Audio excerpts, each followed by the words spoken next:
I the asshole for telling my mother-in-law she should evaluate her own actions as well as the actions of her older children instead of placing blame on my husband?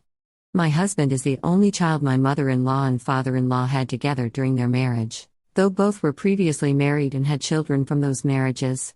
My husband has always been the outsider when it comes to his siblings. This was something his siblings were vocal and unashamed about. They told him he was not their real sibling and that he did not share the same parents as either set of siblings. Growing up, he felt more like an only child than a kid with siblings. Age gaps can naturally have that happen, but he was told to his face that he was not their sibling. They would tell him he would never be a real sibling to them. Also, they would always make it a point to not mention him when family was referenced, and if they had to do some kind of family tree project, they would always make sure he could see that he was not on it. Mother-in-law and father-in-law would encourage my husband to reach out to his siblings, to take an interest. They would have him give them gifts and cards personally for their birthdays and Christmas. He would be told to go spend time with them. My husband has mentioned that there were times they would get a little annoyed if he was inside and his siblings were outside playing.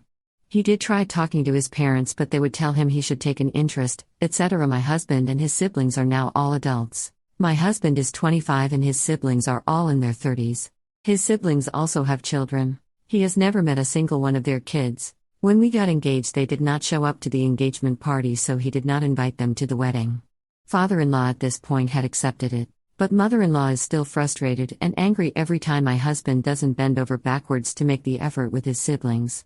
They got into a huge fight a few weeks ago. She brought up our wedding and told him it was his fault his siblings didn't come to the engagement party and the wedding, and he never gave them a chance at all with the wedding. She told him he is an adult now and can easily reach out and let them know they are wanted, etc. She told him it was his responsibility and he should be doing more. A week later, she was complaining to me about us not showing up for her grandchild's birthday. I pointed out how we weren't invited and she went on a rant about my husband. I cut her off and told her she had no right to blame my husband. I told her none of this was his fault, that she needs to start evaluating her own actions as well as the actions of her older kids instead of placing the blame for the poor relationship on my husband who was born into this mess. I told her he has tried and in return had her and father-in-law in his face about it all, and on the other side had their other kids telling him over and over he's nothing, he means nothing, they don't care if he dies. She told me to mind my own business, and how dare I speak to her that way. So am I the asshole?